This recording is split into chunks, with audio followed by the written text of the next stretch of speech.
would you like to improve your health and keep your family safe?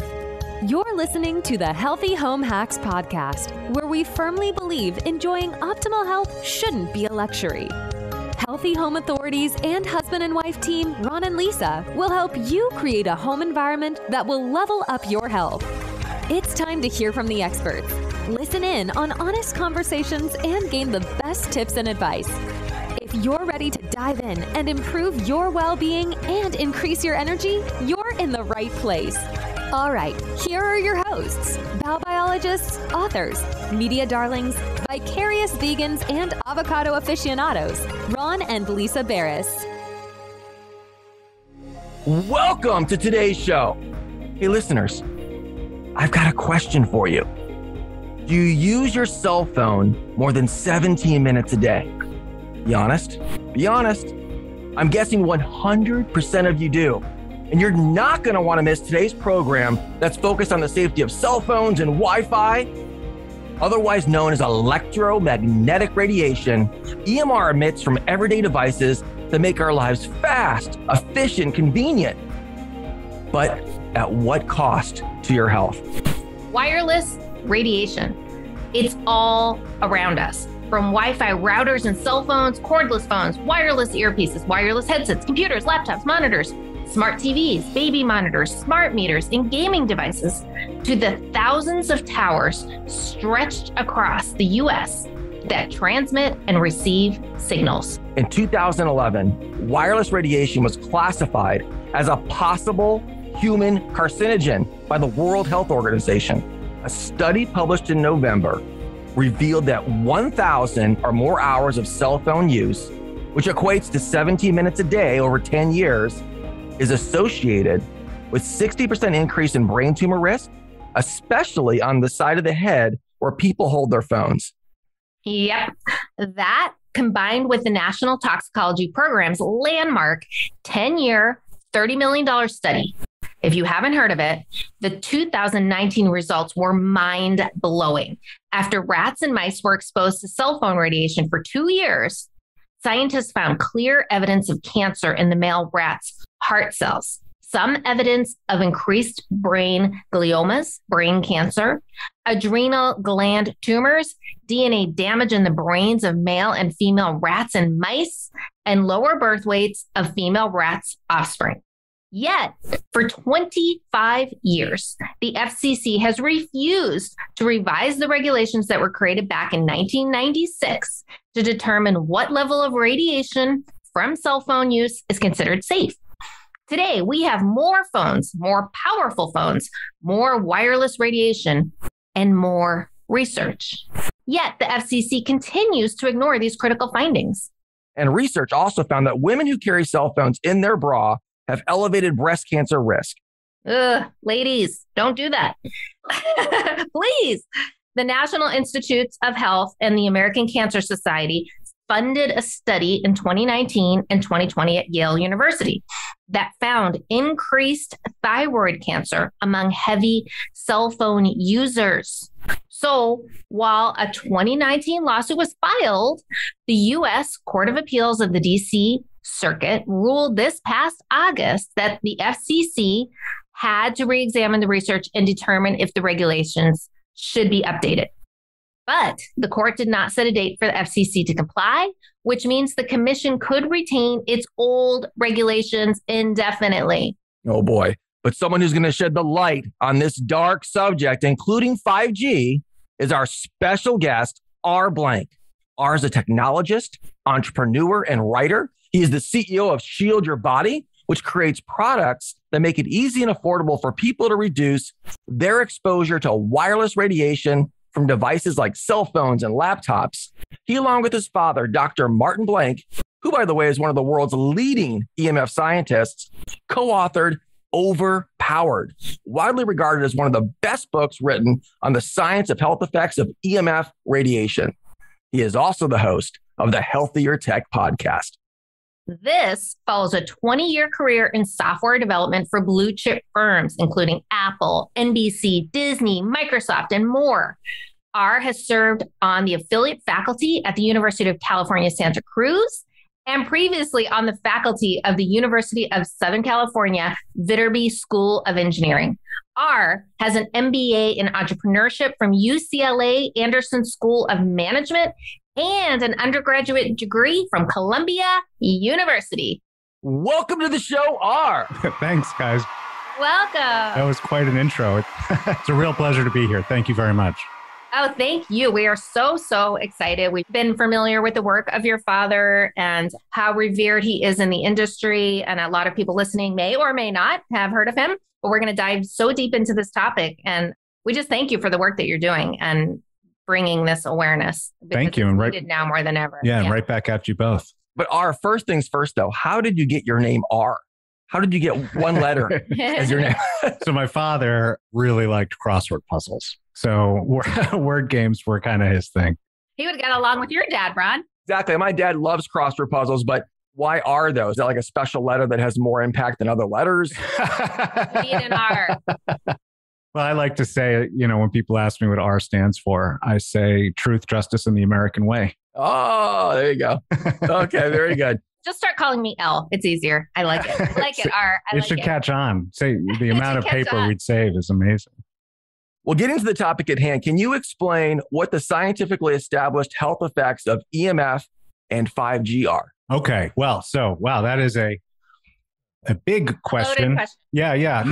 And you guys gave a really good overview in the introduction. And I think what it shows pretty clearly, and this is one of the things that really, the big takeaways I had from the experience of working on Overpowered with my father, what the science really shows is that EMF manifests with negative health outcomes in virtually every system in which those outcomes are measured, right? So we have multiple types of tumors, right? People talk about brain tumors the most, but as you pointed out in the intro, there's thyroid, there's breast, there's colorectal, there's lymphoma and leukemia.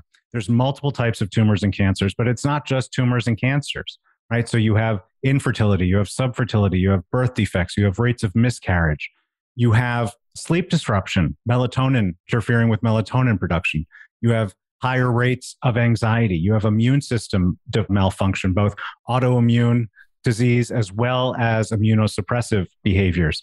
And it's not just in humans, right? You see similar outcomes when you measure these outcomes in nature.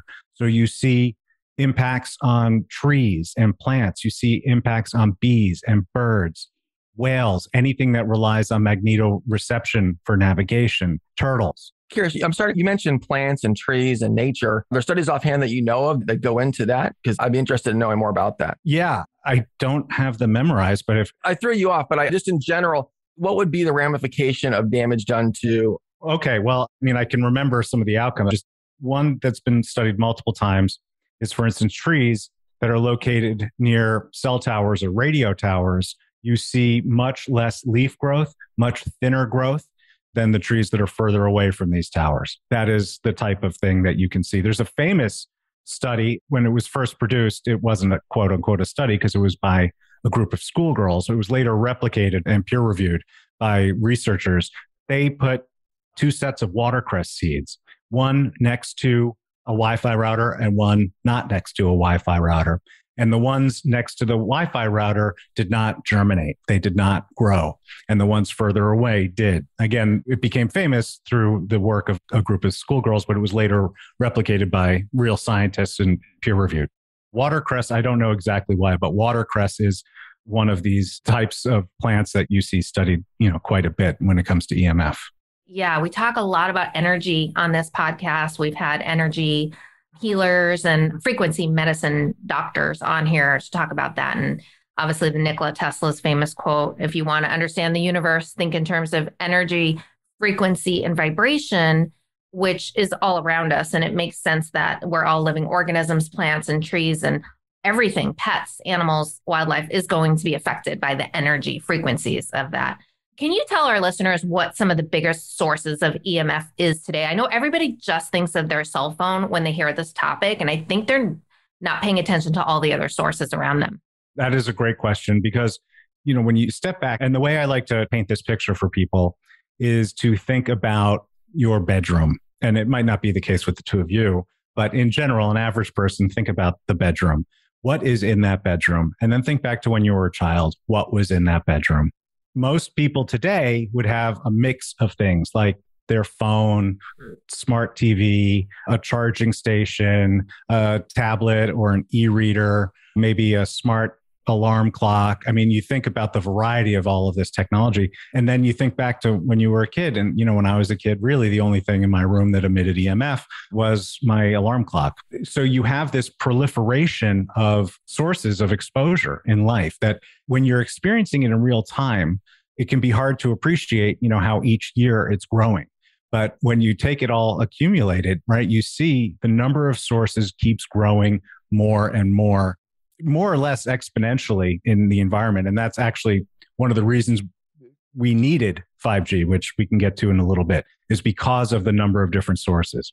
Now, for a lot of people, actually, their cell phones may well be their biggest source of exposure or one of the biggest sources of exposure. It depends a lot on several factors, but also how they use that piece of technology in their lives. So first off, just a bit of context there. Cell phones are actually very high-powered devices, right? They're designed to communicate over a span of many miles. And that's just the cell card, because most of them also have Wi-Fi cards, they have Bluetooth cards, they have NFC chips, and possibly other forms of wireless connectivity built in. And each of these are additive, right? It's not like, once you turn on Bluetooth, the cell phone turns off.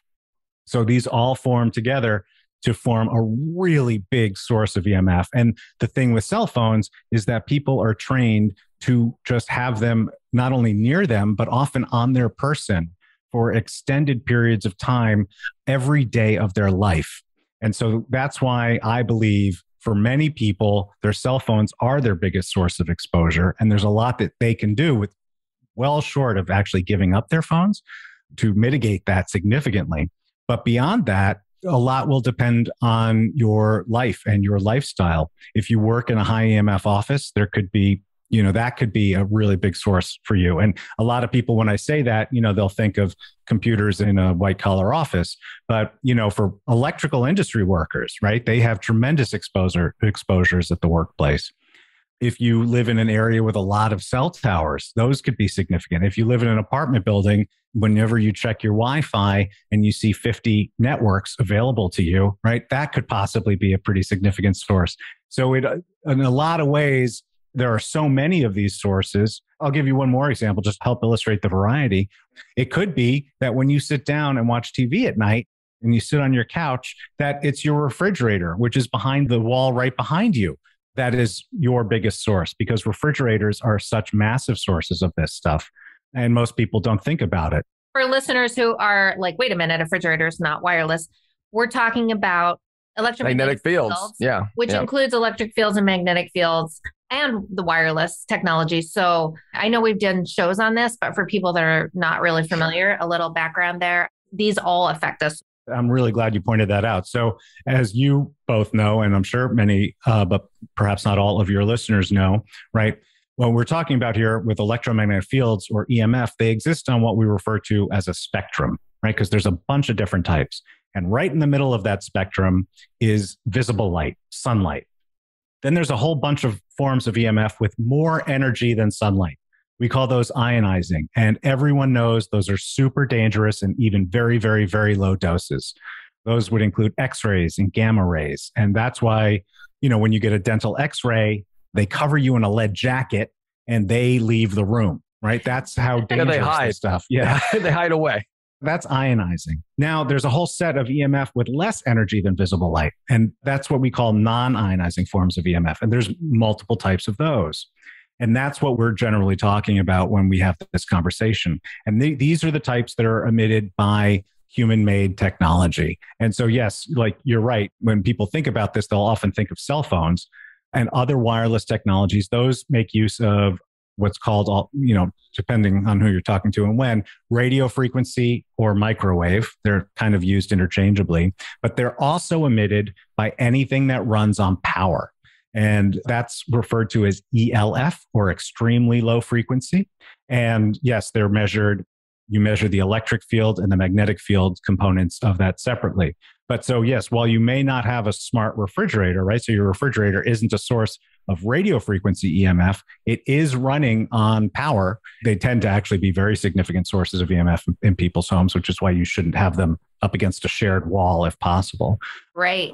You don't want that on the other side of the head of your bed. Exactly. Yeah. Or your baby's nursery or anything like that. Or how about a hotel room where you're sharing the wall with the elevator, same magnetic fields? Talk about not getting a good night's sleep. Increasingly is wireless because that's where the massive proliferation is happening. Human-made EMF began entering our environment in about 1850 with the invention of the light bulb. So it had nothing to do with wireless communication at that time. It's all about the power grid. Technology has just gone so fast. Like you said, as a child, like none of this existed. Well, the wireless that we are so dependent on today. And if you could also maybe elaborate a bit on the Fitbit, these trackers, these health trackers. I just feel like that's another source that people are just like kind of connected to this technology, all day, tracking their steps. It's interesting because it's supposed to be tracking health, but they don't realize the dangers of that. Yeah. We notice you're not wearing one. So that's probably a good sign not to wear one. With a lot of my work, I take a very pragmatic approach. I would say more pragmatic than a lot of EMF advocates. I run a business, and so I deal with real consumers. And that's all by way of saying, I don't go around telling people not to use technology. I try to educate them on what the risks are and, how to use it more safely. And so that people can engage in this kind of cost benefit analysis of, should I really use this piece of tech? How should I use it? How much of my life should it become? But when it comes to wearable technology, I take a much stronger kind of perspective. So that I think manifests most strongly with technology like AirPods and other Bluetooth headsets. These are devices that I strongly recommend people never use. When it comes to smartwatches that serve a health tracking function and health trackers, it's a little more nuanced, right? Because if people are really actually using the information that's being gathered to live a healthier life, then I think there's a strong argument to be made for the value that tracker is bringing to their lives. Now, you add to that the fact that devices, and I'm not an expert on this, but I've started doing some research because I'm asked this question an awful lot. And it is my understanding that there are several models of Fitbit, for example, where you can effectively disable the wireless communication while it is on you and it's collecting data. Then you can take it off and enable the wireless, and then it'll sync up with whatever device it syncs up with. And my understanding is that the Oura Ring is similar, and it was designed for that purpose. And there are a lot of people that I know. In fact, one of the guests on my podcast this season who runs a digital detox retreat and is very aware of EMF. Awesome. Yeah, it's pretty cool. And it's in Indonesia. You should see the photos. It's amazing. Oh my God. He's firmly aware of the EMF issue, and he takes a lot of practical steps to minimize his exposure. And he still wears an Oura Ring, and he has used it for his optimization process that he's using in his real life. So I do believe that with these fitness trackers, again, use it smart. But if you really are making use of it to live a healthier life, then at least go into it picking the one that emits the least amount of EMF. And, go into it knowing what the risks are from that side of it. But then when it comes to other wearable tech, like the Apple Watch is, especially some of the more advanced ones that also have cell phone modems in them, anything that is encouraging you to wear an EMF transmitter directly on your body for extended periods of time is something that I strongly recommend against. That includes now, I think, we're already seeing more of this. I believe it's going to become the next front in wearable technology that's actually popular are all of these glasses. I mean, Google Glass came out almost 10 years ago, and it was fun to poke fun at it because of how bad a product it was. But Facebook has glasses, Snap has glasses. The Consumer Technology Show in Vegas every year, for some reason, whose name is escaping me right now. This year, there were like a dozen glasses products like that. And with these, they're all designed to be wireless. They're all obviously designed to be worn for extended periods of time. They're all designed to be situated very proximal to your brain and your eyes and a set of very important nerves in your head. And again, people need to realize, right, this is additive to their existing exposures. Right. That's a great point. Yeah. So it's not just the risk of the glasses or the AirPods. It's that risk in addition to everything else that you are currently being exposed to. Great point. So we know technology isn't going away, right? You've gave numerous examples. And outside of some of these wearable devices, how can we use self-care to build a healthier relationship with technology? Yeah. So this comes down to what I call the 2 rules of EMF protection. Really, my father came up with them, but I kind of branded them. Like father, like son. Yeah. I made them catchier. And this is true. And this is what I tell people all the time, even when they're coming to me through my company, what product should I buy? The first line of defense are these 2 rules, which is minimize and maximize. Minimize your use of EMF emitting technology, and you want to maximize the distance between that tech and your body when you do use it. Now, what do I mean by that, right? Minimize use. There's a lot of ways you can minimize your use of tech without foregoing the benefits and enjoyment of technology. So examples are, turning off your Wi-Fi at night when you're not even using it. And that's one of the top tips I give. That's why actually, in general, one of the biggest single changes that people can make in terms of its impact on their life. In fact, the guy I was just telling you about, AJ, who runs that digital detox retreat, he used his Oura Ring to measure that once he started turning off his Wi-Fi at night, he got 15 minutes more of REM sleep every night. And so it was just tangible how much of an improvement he realized immediately. That is significant. I think the 15 minutes of that kind of sleep, it takes like an hour or 2 to get to that zone, right? Isn't it? It's more than, it's like a cycle, right? Isn't the middle of the cycle that it's, so you need 3 or 4 cycles. I'm not an expert on that, but we've had experts who've talked about it. That makes sense. You get an extra cycle of sleep, basically. The restorative sleep. It's that restorative sleep. So when you're lacking that, right, it's that kind of just haggard feeling in the morning. You slept, but you didn't get that. I mentioned him because he actually measured it and gave me his results. But I talk to people all the time where that's basically the first thing they try. And they're like, I slept better right away. And that works even if you're in an apartment building and there's other Wi-Fi networks near you. Because, and I'll explain this in a little bit when I get to the second rule, the distance between you and your router is shorter than the distance between you and all of your neighbors' routers. Same with smart meters too, right? Because we live in a community, we've opted out of the smart meters, and somebody was like, well, your neighbors have them. Well, theirs are further away, kind of like reducing that body burden and that load. Turning off your Wi-Fi at night, that is a great immediate tip, a good example of how you can minimize your use of tech. Another good example is just not buying a piece of new smart tech. Right. I come from a long background in the tech industry. It was in California, which is like the heart of the tech industry. For a long time, I was under this hypnosis too, where, the new thing came out. Oh, that's cool. Oh, so you were standing in line with us. Is that what happened? That was me. I'm like the last person. Actually, my brother, to be honest. He doesn't miss a beat. Yeah. You and me, Ron and I are the last. I know that feeling of just, the new whatever it is out. I need to go get it. I mean, and I'm not talking about you have an iPhone 12, the iPhone 13 came out. I'm talking about you're wearing headsets and the AirPods come out, or you're not wearing anything and the Apple Watch comes out. CES is the name of that conference, right? I was at CES and I saw Samsung and LG have these amazing smart refrigerators. They look so cool and you just want it. Before you even sit back and think, why do I need a smart refrigerator, right? That's the hypnosis that you get into. For a long time without it. Yeah, exactly. My dumb fridge, it's great. I love my dumb technology. So with all of these things, really think about whether it's actually going to be adding value to your enjoyment of life. Is it something that you need? Is it something that you will actually enjoy? Or is it something that you're just kind of being told you should buy? And so smart fridges, I think, are a good example because they are increasingly popular. And I've yet to hear a single compelling use case justifying their existence. Yeah, Nest thermostats. That's one where I have actually heard some good use cases, but I still think, is this something you really want? In fact, I just recently got an elliptical and a rowing machine. I'm pointing because they're actually here in my office. But I got an elliptical and a rowing machine. Both come with Bluetooth, and there's no way of turning it off. Is it the Peloton brand? No. Oh, because the same thing with Peloton. We looked into the treadmill and you have to have Wi-Fi and we're hardwired.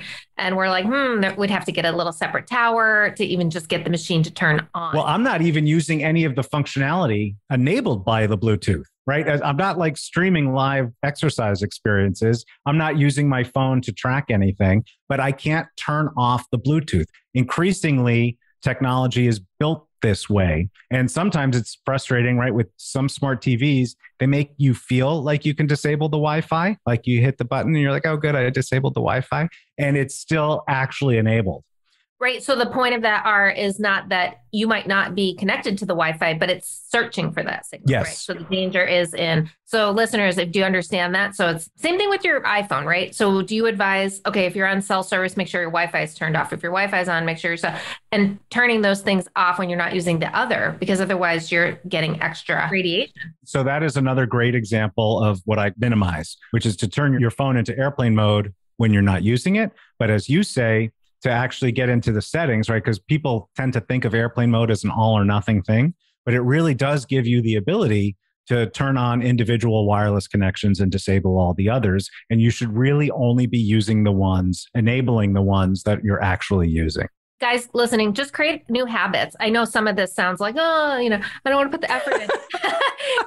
I want my technology to do everything for me. But, we're hardwired home. Ron and I have no Wi-Fi in our home. The only exposure is our cell phone, and we are constantly putting it in airplane mode throughout the day. You can still take pictures. I don't know if people know that. You can still take pictures with your airplane mode on. And so, especially for your kids, please, this is we're going to get into that. In fact, let's get into that now. So children are at the highest risk, which we know from this exposure due to their developing brains. So what are the effects of EMF on reproduction, children, and the immune system function specifically? Okay. So it's a great question. There's a lot there to answer. So I'll just try to break it down a little bit, right?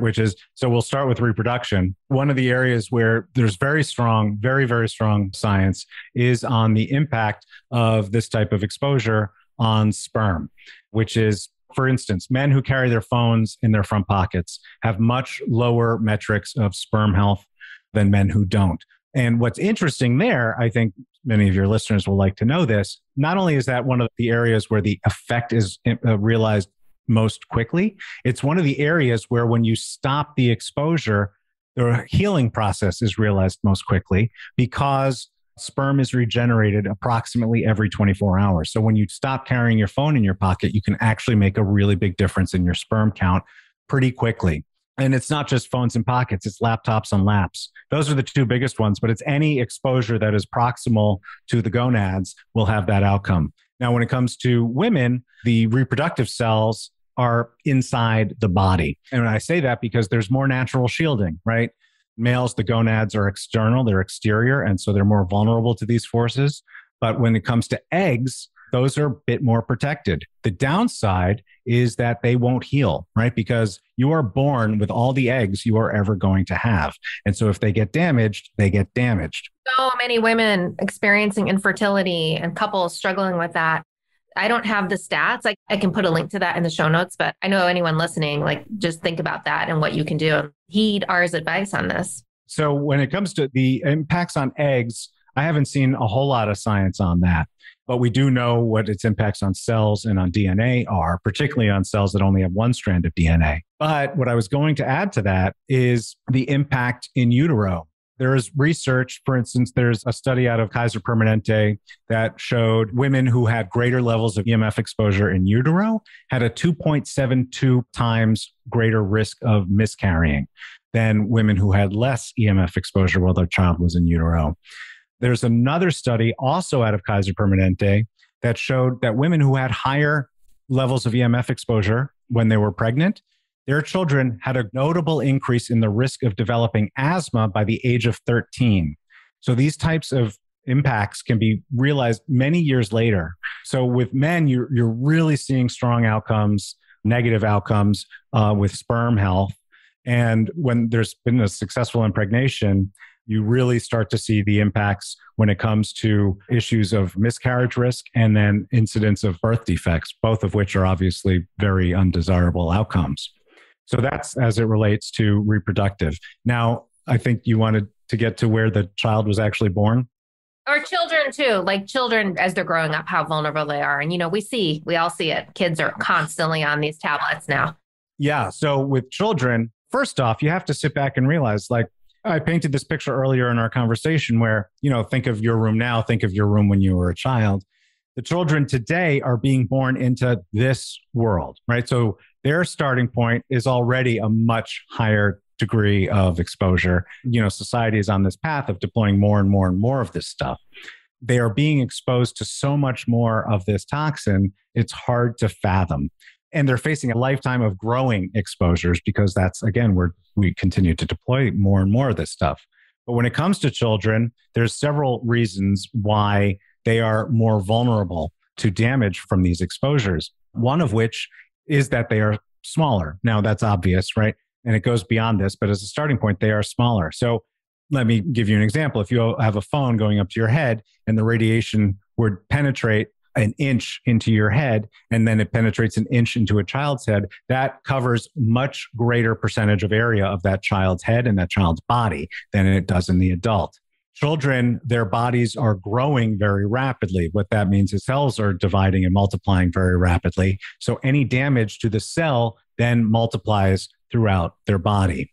And then, as I say, they're facing a lifetime of this stuff. So any damage that they incur, they are going to have to cope. Their bodies are going to have to cope and live with for a much longer period of time than if someone, my age were to have that same type of damage from an exposure.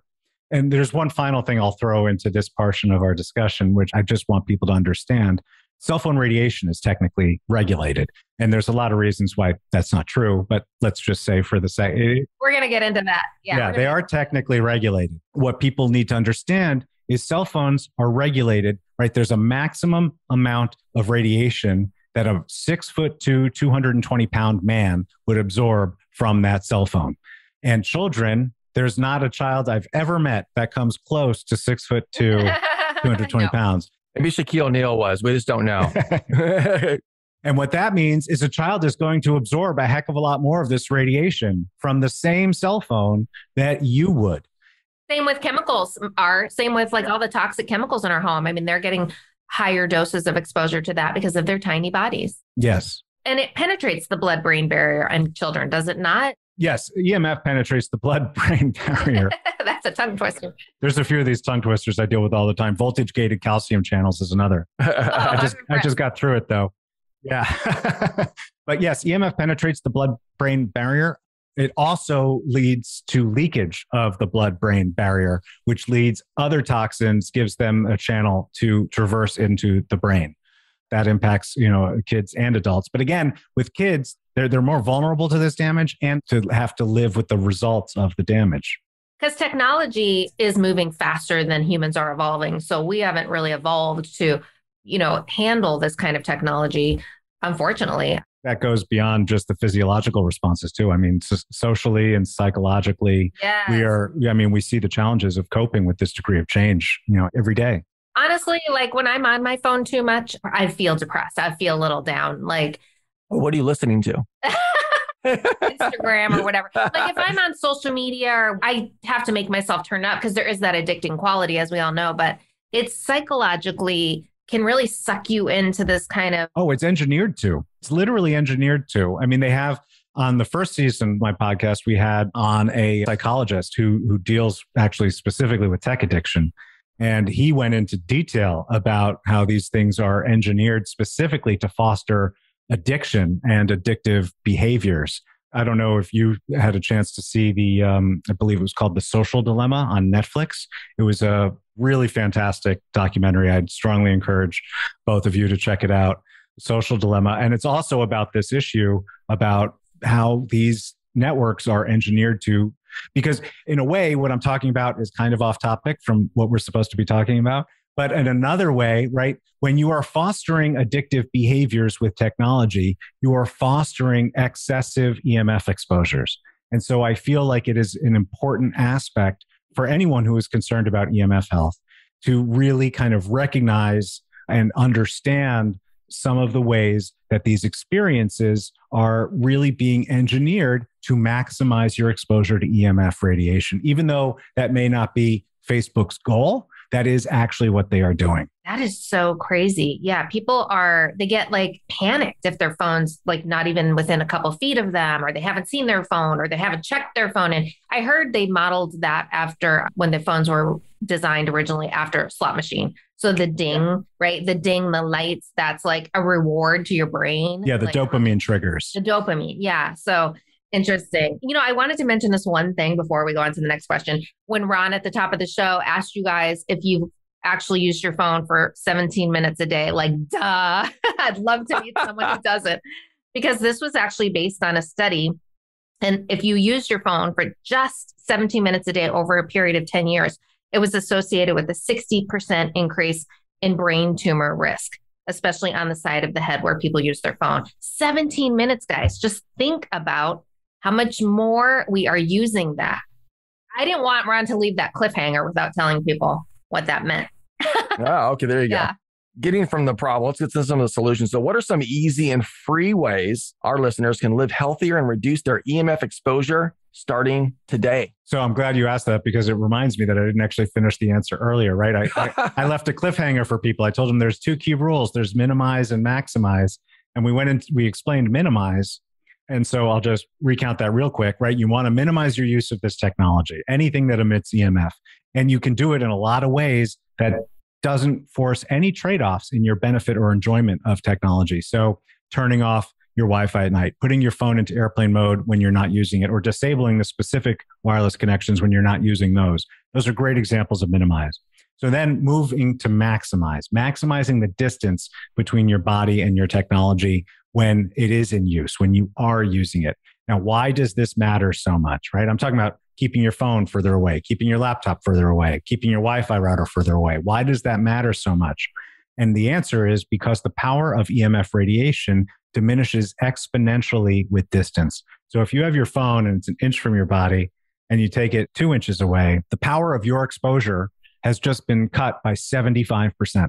And that continues with each doubling. And so the more distance you can have between your body and whatever the source is, you're going to have a really big impact on that exposure and then on your cumulative exposure. Great examples of this, I think I may have already said them, but not carrying your phone in your pocket or your bra. This is one of the exposures that I believe for a whole lot of people are one of the, if not the biggest actual single exposure in their lives. I'm shocked that so many women carry phones in their bras. I just wouldn't want to do that. It doesn't sound comfortable. Get a purse, ladies. No, I know, I'm kidding. But what about men? What can they do if they're not going to put it in their pocket? Their wife can hold it, right? Is that how that works? Put it in her purse. Oh, wow. In her Faraday cage. Well, it's not just men. It's also, women at the gym, right? I mean, one thing you can do is to put it into airplane mode. So what the trade-off there is you're not going to get calls or Facebook pings or whatever you're waiting for. But if you can live without that for whatever period of time, you have to carry it directly on your body, then do that, right? And so if you're using it for working out and you're trying to listen to music, right? I know a lot of these apps allow you to download the songs to the app, and then you can put it into airplane mode and then listen to your music. And then with the phone on your person. Podcast. You can do that with the podcast. Yeah, you could do it with the podcast too. Or as your alarm clock, if you have to have your phone for whatever reason, as your alarm clock, right? Put it on there, right? That's a big one. We can't stress that enough, because especially the younger generation, they are just so used to using their phones as their alarm clock, which is fine, but they don't realize you can turn it on airplane mode. That'll still work. There's a bunch of games that'll still work. Netflix allows you to download a bunch of, not all of their library, but there's a bunch of their library that you can download to your devices and then use it in airplane mode. There's a lot of experiences on your phones and tablets that will still work, and on your smartwatches that will still work in airplane mode. And you want to use airplane mode as much as possible. But then you asked, what do men do? And, women who don't have a separate purse or whatever, that's where the role of good EMF protection products come in, right? The 2 key rules, the minimize and the maximize, those are the first line of defense. You should implement whichever ones that you can realistically in your life. It just takes a little bit of thinking about what, each person is willing to do comfortably. But once you do, it turns out everyone has a few of these that they can start implementing right away with no trade-off to any aspect of their life, right? They just have to change. That's a great point. We're not abandoning the convenience of technology. We're actually trying to just protect ourselves better and be more cognizant. I know like creating the habit of turning my phone in airplane mode took a while, right? 28 days to form a habit or whatever that number is. Do it for 28 days, be committed to it. And now when I don't have my phone in airplane mode, I panic. Oh, I got to turn it in airplane mode. So just like any habit, it takes a little while. It'll feel inconvenient at the beginning, but pretty soon that'll become your new norm, turning off your router at night. And I know we're going to get into your solutions. You have a store called Shield Your Body that has so many of the solutions that we're kind of talking about. Do you have a solution for turning off your router, like anything, right? I don't try to provide every single solution because there are stores that do that. So what you would want for that kind of use case is a kill switch. You can buy one of those on Amazon or a number of other stores and just plug, or a timer, like you would put on your lights when you're going out of town. You just put it on your router and you set it for, maybe an hour after you normally go to sleep to give yourself a little leeway. And then right as you wake up, and it'll automatically do it every day. So that would be the product that I would recommend for that. So important. So, especially if you have kids. Oh my gosh, get that thing turned off every night. So yeah, but when it comes back to the example of phones and pockets, what are you going to do? Right. So that's an example where, let's say there's some aspect, you have to carry your phone for work. You don't have any other bags that you can put it in, and it has to be on because it's for work. Right. So you're the kind of person who wants to minimize your EMF exposure, but you're being put in this scenario where you can't from this particular situation. So that's, again, where good EMF protection products come in. And so that's, for instance, why I created our phone pouch, which is just a pouch for your phone, but the back is lined with radiation shielding and the front isn't. So when you're carrying it on your belt or in your pocket, your phone can still communicate with the world, but it's deflecting a bunch of the radiation from your phone away from your body. And that's a good example of the role that EMF protection products can play. I strongly advocate that protection products should be this second line of defense, that there's this whole set of behavioral changes, because no EMF protection product, not mine, not anybody else's, are 100% effective, in all scenarios. There's still going to be some exposure. So the best way to cut that exposure is by actually getting rid of that exposure in the first place, or minimizing its power by getting it further away from you, again, in the first place. And then if you need to have further reductions, that's where this type of protection comes into play. Okay. And we know our bedrooms are the most important room in the home. It's where we recuperate and our body restores. So what are some ways we can create a sleep sanctuary? I think we talked about some of them. Great one is to not have your phone in your bedroom. You can keep your phone in your bedroom and put it into airplane mode if you prefer. Although separate from the EMF issue, there's a whole bunch of studies that just having your phone near you actually increases your anxiety and will harm your sleep. But from the EMF perspective, putting your phone into airplane mode, that's just as good as keeping it really, really far away from you as when it comes to EMF. Turning off your Wi-Fi at night, even though that's not in your bedroom, it'll seep into your bedroom, obviously. For some people, de-energizing, and I know both of you are familiar with this, but de-energizing the entire bedroom is really powerful way for people to experience because when you de-energize, right, you're cutting the power to the whole room because there's EMF coming out of all the electrical wiring. How bad that is or how much of it there is will depend on a whole lot of variables, and you won't know unless you're measuring. But there's a lot of people who just try, they go to they come to my site, they learn some stuff, they go to their circuit breaker and de-energize their bedroom, and they report back that their sleep has been fantastic. When it comes to alarm clocks, right, there's a whole bunch. I have one next to my bed. I think it costs $13 on Amazon with free shipping, right? And it runs off of a single AA battery, and it has an alarm and it has a light that I can turn on. So it's not just not using your phone in bed. There's also a bunch of research showing that you should actually stop, sooner than that, depending on how strict. The blue light, right? The blue light kind of. Yeah, well, blue light is part of it, and blue light is a form of EMF. It's on the EM spectrum, but it's often considered kind of separate from EMF because it has wide acceptance, and EMF maybe doesn't have as wide as acceptance. Yeah. But it's not just the blue light; it's also the lower frequency forms of EMF too that you're exposed to when you're using your technology. Again, it has impacts on your endocrine system, on your melatonin production, on your attention and how much focus you have, and so on and so forth. Now, I make exceptions myself. For instance, I do something that a lot of people in my industry or advocates don't say I shouldn't do. which is, I read my Kindle at night. I keep it in airplane mode, but I read a book to go to bed. And I don't feel guilty about that because I feel that's actually a healthy habit. You're like an EMF renegade. Yeah.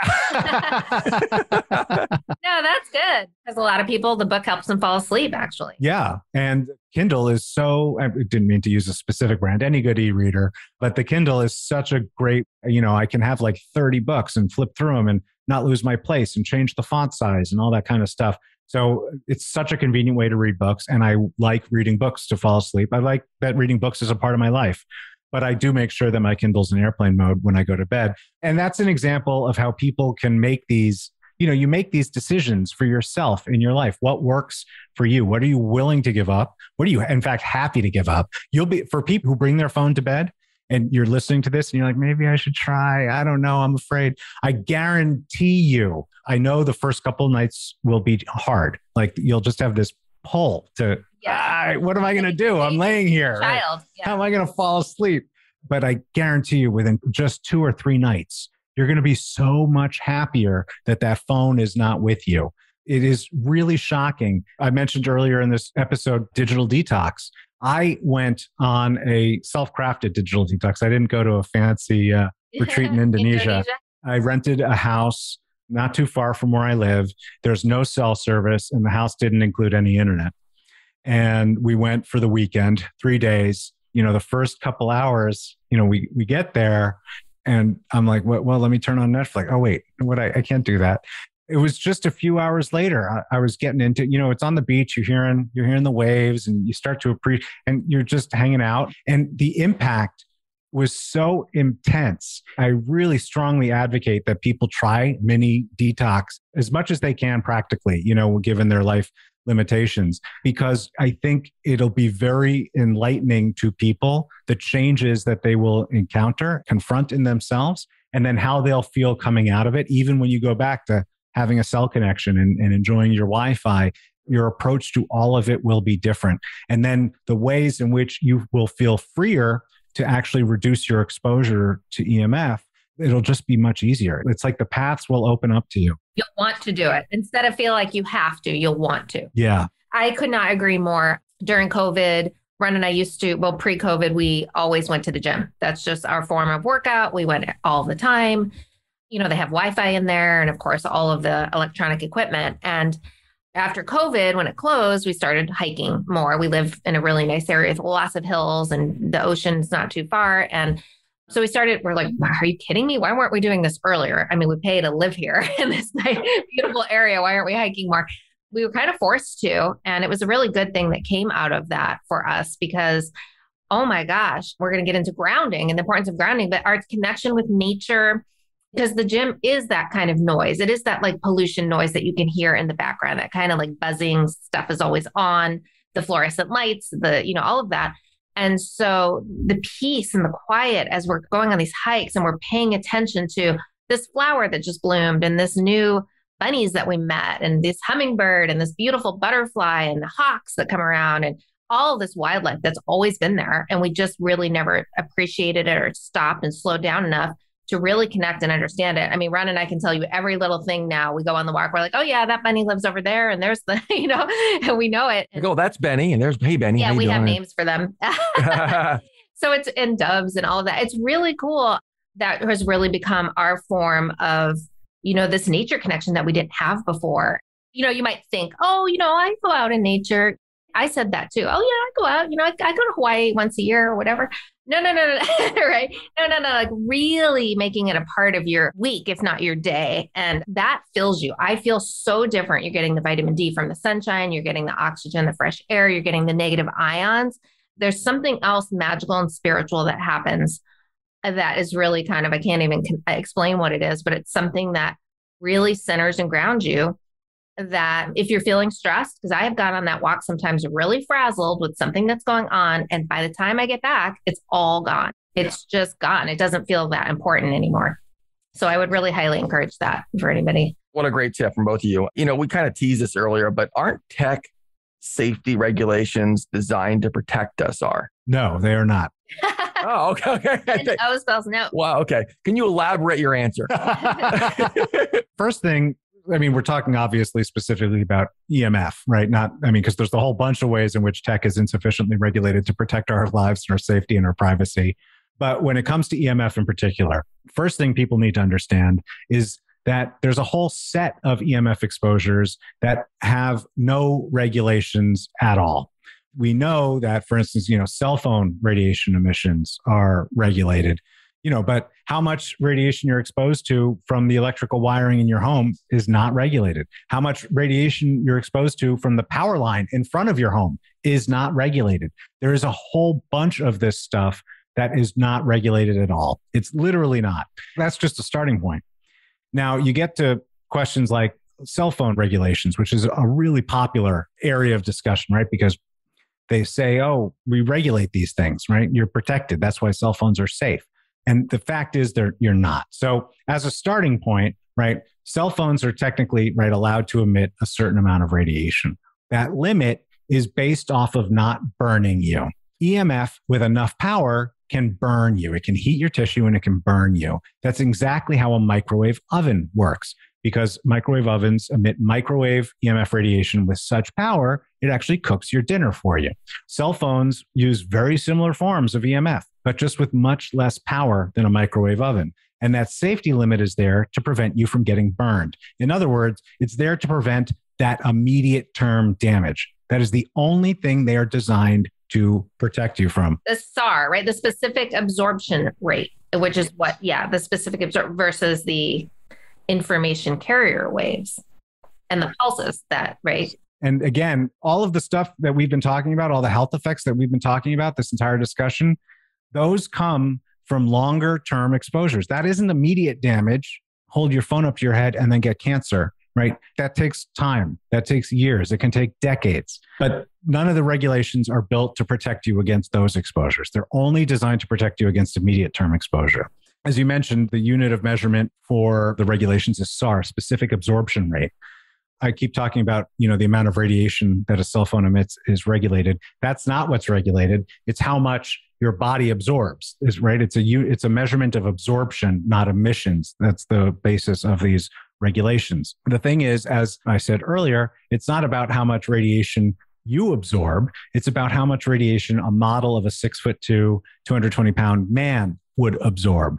I don't know what Ron's full body looks like, but either two or three of us. 6'10". Oh, here comes the exaggeration. Two of us or all three of us are smaller than that model. And that means we would absorb more of that radiation than what the regulations are set to allow. Yeah. And then the little child, the baby.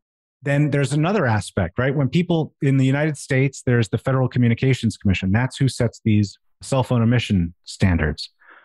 People know that cell phone radiation is regulated by the FCC. But what they think they hear is, oh, the government tests these products and makes sure that that's all they emit. But that's not the case. The FCC sets the standard, but then the companies hire the testing. They go to a lab. They say, here's some money, test my new iPhone. And that means they get to design the test. And they self-report the numbers. And in almost every instance where these are attempted to be validated by third parties, the numbers are much, much, much higher. There's a famous incident out of France, it was dubbed PhoneGate, where the government actually tested, it was 300 and some different models of cell phones. 90% of the models they tested emitted more radiation than they said they did. And several models emitted more than was legally allowed and ended up being recalled from the market. That's what happens when you allow for this self-reporting system. It's self-policing. I think this podcast could be called that because it's every industry, Art. It's the fragrance industry. It's the flame retardant industry. It's the chemical industry, the plastic. And we hear this from so many guests that we interview and scientists, and we are naively trusting these regulatory agencies to take their word for it, when in fact, people don't dig that deep and understand all the stuff that you're explaining. Even though we get things pulled from the market 20, 40 years later, DDT and asbestos and lead and tobacco and all of these things, we still kind of don't learn the lesson. People like to believe that if something is available for sale, it is safe. And as you see time and time again across multiple industries, that's just not true.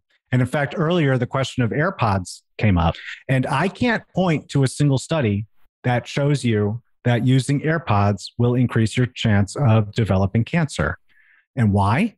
Because they just released the AirPods. They didn't study them for years and years and years and figure out, how much of an increase in cancer is there. Now, you and I, we can sit here and we can draw conclusions based on the decades of research that does exist into similar technologies and similar exposures. But that's all by way of saying this stuff is released into the market without any long-term testing into its health risks and health impact. Makes me think of something else going on in the world right now, but I won't go down that road. But yeah, that's how cell phones were deployed. And the studies came later. That's how Wi-Fi was deployed. It was deployed and the studies came later. And we're now sitting here at a point in time where we have those studies on cell phones and Wi-Fi, but we don't have them on AirPods. And we're, being asked to believe that they're somehow safer when there's absolutely no reason.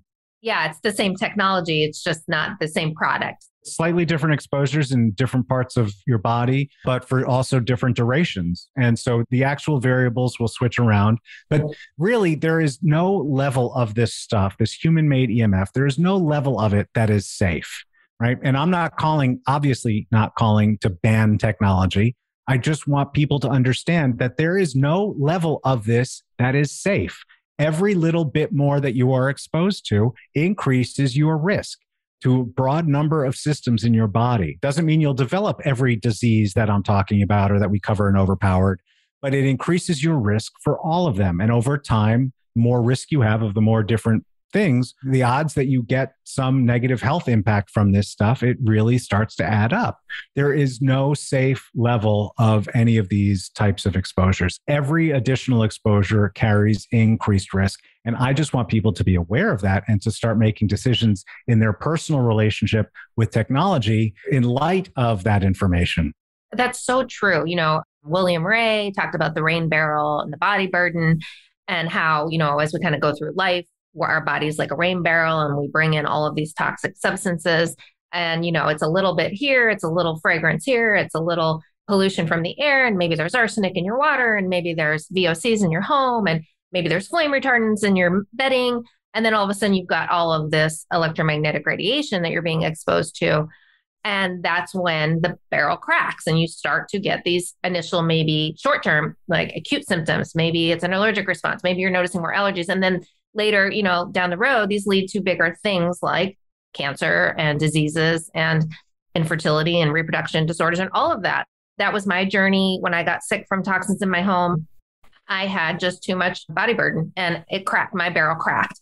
And it was a blessing because it led me down this road and, really educating people on the importance of reducing your body burden. And like you said, you don't have to do everything, but you definitely have to take action today. We live in a really, really toxic world where stuff is self-policed and not regulated like it should be. And if you're listening and you're not being proactive right now, I hope you feel inspired to make those little changes. It doesn't have to be an overhaul. You don't have to go completely hardwired tomorrow, but do those little things. Your intuition is probably whispering to you. So listen to that and take those little actions. Hear, hear. Hear, hear. That's my little tangent. I'm living proof of that. So, and it's a daily practice. You got to just do it. I hate to tell you, but you got to keep doing it.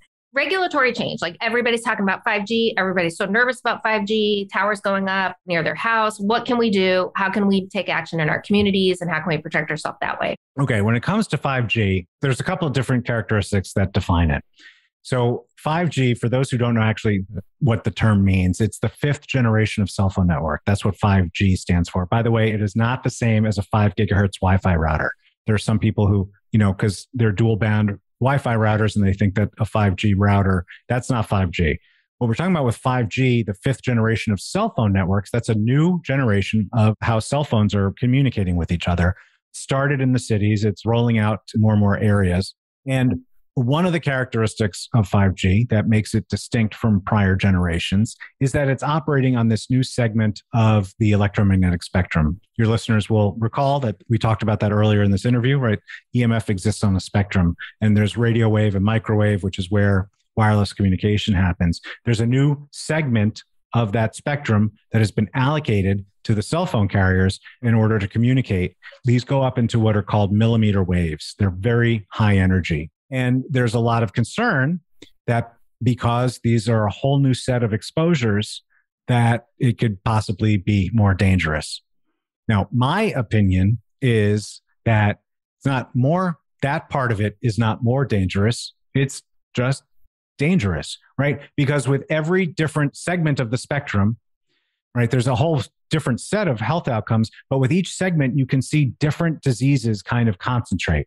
So when it comes to, for instance, the low frequency power line radiation, leukemia is very tightly associated with that. There's other health outcomes, but just as one, leukemia tends to appear more as a negative health outcome of exposure to these low frequencies.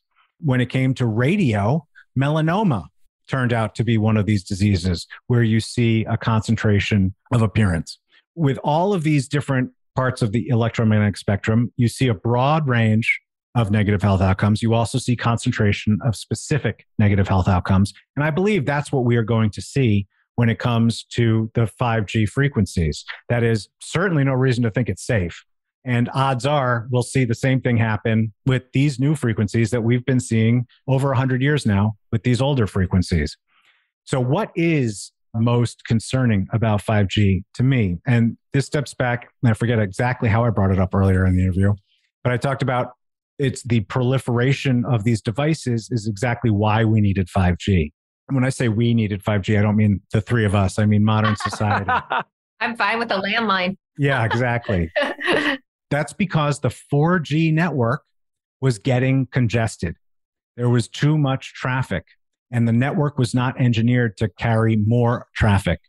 And so they needed to engineer a new network from the ground up in order to accommodate the sheer amount of data and the sheer amount of devices that need to connect to the network and the sheer amount of data that those devices will be sending back and forth and back and forth. So they may be selling it to you that you can download a movie in 8 milliseconds, but that's not really why they built it. They didn't build it for that. They built it because, you know, there's, as you're driving to work, there's going to be 100 Teslas, each of which is sending terabytes of data back and forth along this network every day, and more things like that. And so that's kind of what I'm talking about here, which is it was built to support a massive explosion in the number of devices that can connect to the network. Each one of those new devices is going to be another source of EMF in our lives, right? And it is additive to our existing exposures, which are already overpowered. That's what is concerning about 5G to me. And I feel like that gets a little lost some of the time when people talk about, oh, it's millimeter wave, oh, it's 60 gigahertz. I mean, it's concerning, but it's only concerning because, you know, if it were 5.4 megahertz, it would also be concerning, right? Because these frequencies are concerning.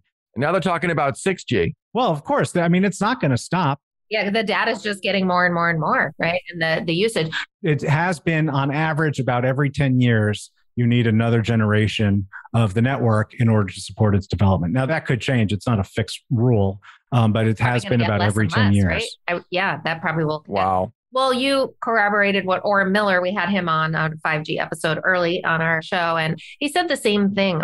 He was like, everybody's so nervous about 5G because it's gotten a lot of media attention. And that's good. I guess in a way, it's brought attention to this whole topic. So I think that's actually a good thing. People who weren't even paying attention are now.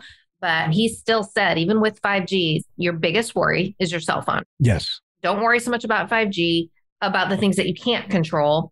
Oh, that is a great lesson because A, worrying about things out of your control, not only is it futile, it's actually self-defeating because worry will reduce your health, creates anxiety, creates stress. But also from that perspective, it's good advice. The other side is that there is so much that you can do to improve your health and to reduce your EMF. That's one of the characteristics of EMF that distinguishes it from so many other toxins, not all of them, but so many of them, which is you can personally make huge changes in your exposure instantly. You know, if you live in a place with lead in the water, there's a limited amount you can do. Antibiotics out of the poultry, right? Very limited. Purging the oceans of... Yeah, be vegan. So, yeah, no, but pesticides in the vegetables, right? You know, that. Yeah, right. Yeah, sure. Okay. Grow your own. I know there's solutions, but you can't just do that overnight. There's so many of these toxins in the world. and it's good to be aware of them. And there are some that you can make changes to, but there's very few where you can have such a huge impact on your own personal exposure to the toxin so quickly without spending any money. It's all about your behavior. I have a little $10. It's a $10 landline. That's what I have. I got it at Radio Shack, and that's my office phone. I want to give this tip to listeners. I think I've said it in an old episode, but I want to say it again because I know a lot of people have anxiety about putting their phone in airplane mode at night. What if there's an emergency? What if I miss a call? Call your phone company, get an inexpensive emergency line. So like $10 a month. And they give you like 10 minutes you can call out, but you can get unlimited incoming calls. That's your solution to abandon keeping your phone on at night because and if your power goes out, it still works. Yeah, your landline. Yeah. So and cordless phones, because a lot of people are confused. They don't think cordless phones are a threat, but they are also emitting. Oh no, they can be bigger actually. Within the house, they can be an even bigger source of EMF than a cell phone, depending on again how things are situated, and because some of those base stations are transmitting nonstop. Right. So get those cordless phones out of your house. We used to have like 15, 20 years ago. Oh my gosh, same thing. After measuring, we were shocked that it was the biggest polluter in our home. And Ron was working next to it all day. Very convenient. Yeah. And I was sleeping really bad then. I mean, there was a lot of like health implications. You were very like high anxiety and stressed at that time. And I wasn't sleeping well. And we had cordless phones. And this is a long time ago, obviously, when that was more of a fad. Biology. But that long time ago. But on top of that, not only was it the office desk phone, it was the phone in our kitchen, which was underneath our bedroom. It was giving off, high levels of pulses as well. But getting into reducing stress and all these sort of things, we did an episode number 15, actually, with Clint Ober. Can you share with our listeners the benefits and hazards of grounding? Okay, great question. So grounding, and I'm sure both of you are well acquainted with this, and a lot of my customers use grounding. So first off, I mean, there's two terms. There's grounding and there's earthing, and they're used interchangeably a lot of time, and sometimes you don't know actually which one people are talking about. The actual process of grounding is bringing your body into contact with the earth itself. So that means not pavement, but like soil or grass or sand, and in contact with, meaning no shoes. So, or touching a tree, right? These are all ways in which you can bring your body into contact with the earth. And in doing so, you're actually becoming part of this larger circuit of the planet. And when you do that, it's one of these things where when you even try to say it technically and scientifically, you end up sounding spiritual. Completely. But when, the circle of life. Yeah, exactly. But become a tree hugger. You become a part of the circuit of the planet, right? No, actually, you are becoming part of the planet. That has numerous benefits, which include, right, discharging, as you said earlier, Lisa, discharging the positive ionization, the accumulation of positive ionization in your body, which is one of the impacts of EMF exposure. It's also a result of other types of toxin and stress exposures. But by coming into contact with the earth, direct contact, you are discharging that, right? That then dissipates accumulation of free radicals.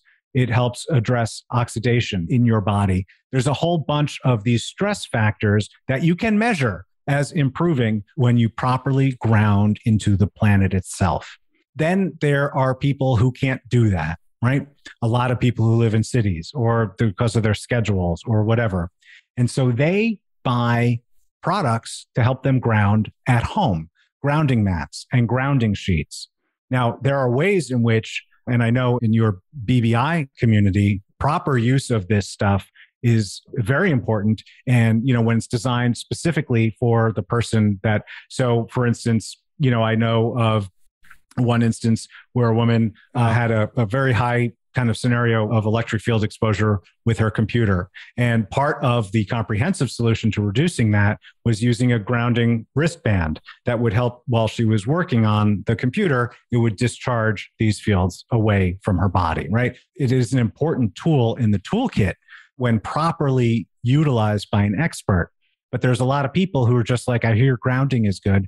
Let me go buy a grounding mat and start doing it. And the issue there, for those who don't know, I assume many of your listeners do, but for those who don't know, what that does is you are plugging into the ground outlet in your house. In the United States or North America, that's that third prong, the round one at the bottom of your plug. That's the ground. And so you plug your mat into the ground, and the ground is eventually kind of plugged into the earth. And so it's supposed to emulate the impact and the effect of grounding into the earth. The issue is that the grid itself has a whole bunch of other things going on. And one of them that people are very familiar with is dirty electricity, right? And when you have a grounding product plugged into the ground of an outlet, if there is electricity flowing along your grounding conductor, that is going to flow to your grounding product and expose you to that. There's another force, which I learned about quite recently from Andrew McAfee, who I know has done some instruction at the Building Biology Institute and does EMF consulting in North Carolina, called ground current. And that is when there is current flowing on the grounding conductor that will also flow to your mat. And ground current, the threshold of harm from ground current is 1 microamp, which by way of saying it's a really, really, really low threshold at which this stuff has been shown to be associated with increased risk of leukemia. Again, as I said earlier, right, the low frequency is associated with leukemia. And this was research performed by the US government that came to these conclusions and published. So most recently, our most recent product at SYB is called the NCB, or nuisance current blocker. And it was developed by Andrew McAfee.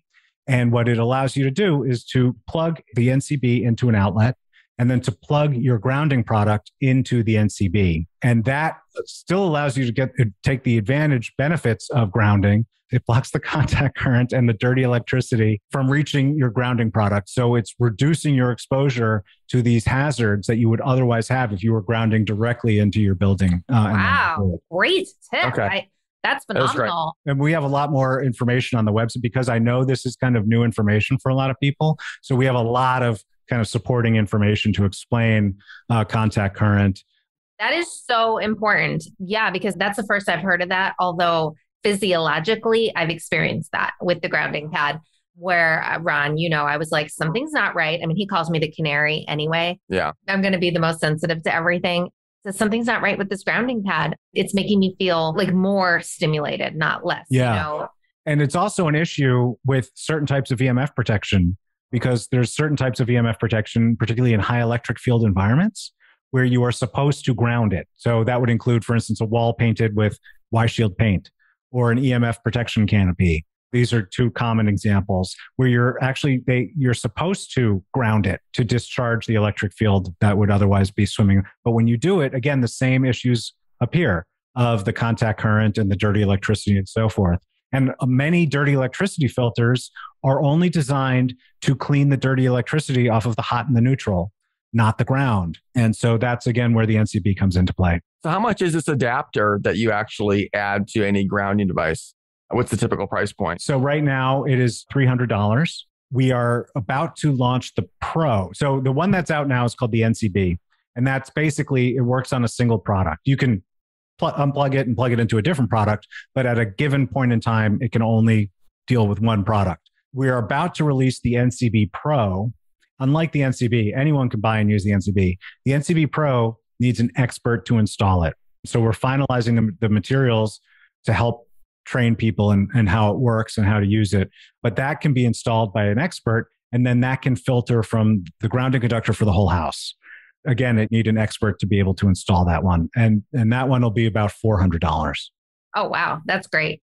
Oh my gosh. I'm going to put links to that. And speaking of all of this these products, where can people take action, get involved, or learn more about your work and those solutions that we discussed to protect themselves? Yeah, thanks. So my website is shieldyourbody.com. That's shieldYourBody, all one word, .com.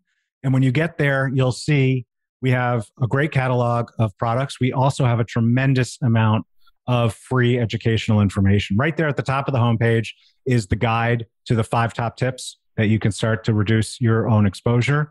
And you can get that right there at the top of the homepage. But we have a ton more information. In fact, right now, we're just starting the process of trying to reorganize the website so that it'll make it easier, because we just have so much information. It's become kind of hard for people to find unless they're using Google. But there's a huge amount of information there. That's also where you can find links to my Healthier Tech podcast. If people prefer YouTube, I mean, we're on all the social platforms to Shield Your Body. But on YouTube, that is, I'd say, our best in terms of the content. And so it's youtube.com/shieldyyourbody. And we have all our webinars archived up there. We have lots of educational videos put there. And we have a ton of information. If people are interested in learning more on this subject, we have a lot of it for free. Solid scientific information. I know you are the real deal. Your father, the pioneer. I mean, I've heard about him for so many years, all the incredible work that he's done. And now we met his son. And now we've met his son. I'm good. What a good boy. What a good boy. I've never met your dad. But thank you so much for being with us today. Oh, thank you both so much for having me. I really appreciate the opportunity to meet you and to communicate with your audience. Oh, thank you so much. You have so much passion and knowledge to share with the world. And we thank you for making this world a brighter and safer place for us all to enjoy.